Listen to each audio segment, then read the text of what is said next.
Right, okay, I think we're getting the idea now that I love gross, gory horror stuff, but there is another side of me that's like the complete opposite.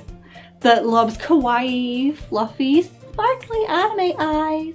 Oh, but imagine there was something out there that combined the kawaii anime aesthetic with psychological horror. Enter Doki Doki Literature Club, the most unassuming thing you'll ever lay your eyes on.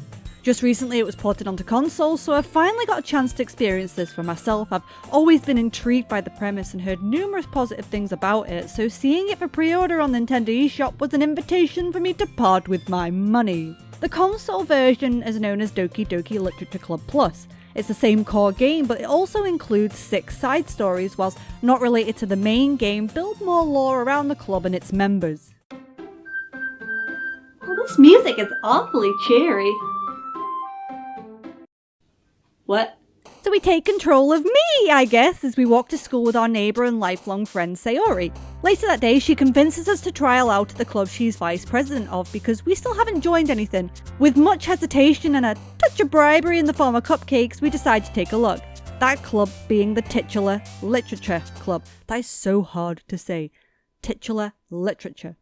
To our welcome surprise, all the other members are very cute girls. There's Yuri, the quiet contemplative intellect, Natsuki, the impulsive sarky yet kawaii one, and the glorious leader Monika, who is polite, mature and excels in everything she puts her mind to. Not to mention she's the most popular girl in her class too. Initially the game is set out like a cute wee dating sim. At the end of our first day in the club, Monika asks us all to write a poem to present to everyone the next day. To write the poem, a wee minigame starts where we're given a list of words. Each girl has a preference of words, so writing a poem with words a certain girl will like will make them favour you. Having a certain girl in the club you focus on will unlock different scenarios in the story for you to view, so going back and replaying is really fun to see how the game may play out if you spend more time with Natsuki instead of Yuri or whatever you choose to do. It's coming up for the school's festival and the Literature Club plan for their contributions to the event. Depending on your choices here, you can play through a number of scenarios where you spend a day with one of the girls helping them with their preparations. But prior to their visit, we visit Sayori, who's not being herself, and everything starts to get a bit real here as themes of depression begin, and we find out this is something Sayori has been battling. As someone who's had quite bad depression before, all the language and feelings Sayori express are so accurate, almost like she feels like a burden to everyone, which is of course not the case, but her mind has become her biggest enemy.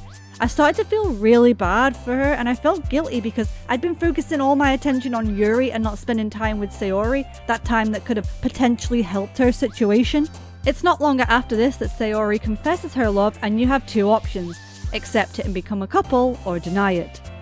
Okay, so the spoilers are coming, and I honestly think if you know nothing about Doki Doki Literature Club, then stop the video now.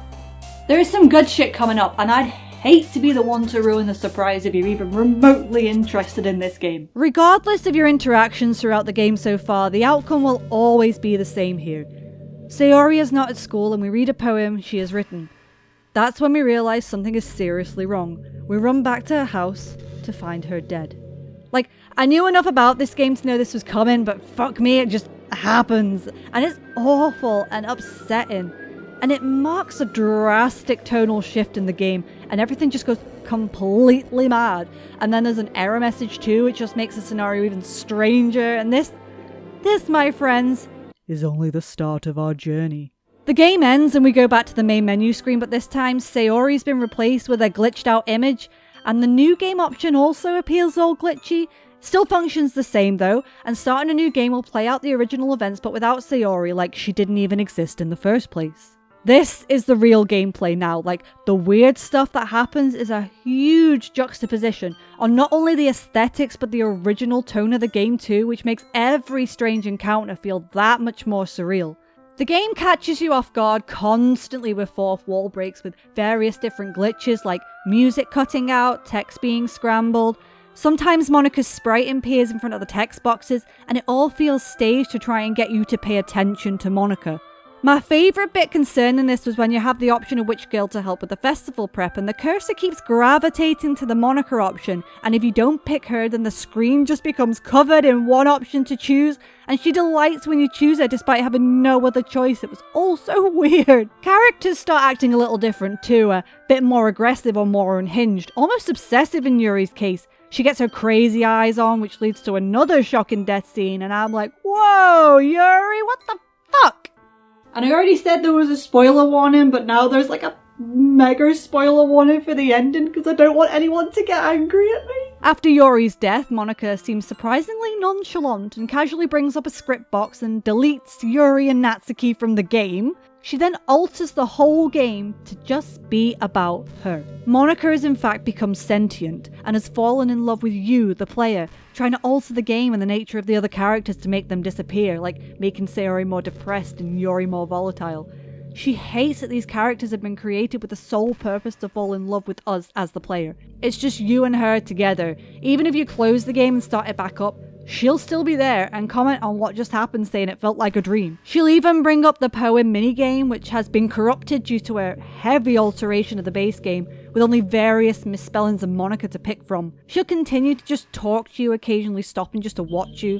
She even addressed me as Proctorino, and I was like, what? Forgetting that's what my profile name was on the Switch, but I was like, bitch, how'd you know that? I was actually cooking pizza during this section. I had to leave the room to take it out the oven, but it made me super paranoid that she was indeed watching me. It made me really uneasy, like I snuck back in the room half expecting it to be gone from the screen and stuff behind me or something. Like, everything that happens in this game is so disturbing in its own unique way that it genuinely induced a paranoia I've never experienced from a game.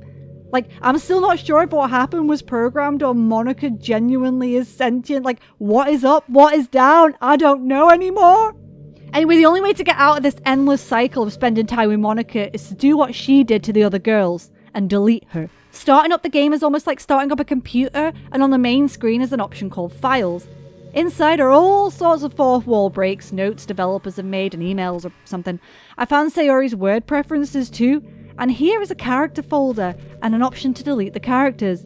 So I deleted Monika and started the game up again, and she was raging. She calls us all sorts of names, and I started feeling bad, like I'd made the wrong choice. Is deleting a sentient being equivalent to murder?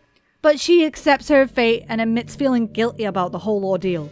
Monika couldn't bring herself to permanently delete the other members of the literature club and recovers their files. We can actually start the game up again, this time without Monika, and Sayori is now the president of the literature club. Everything starts out really optimistic until Sayori thanks us for getting rid of Monika.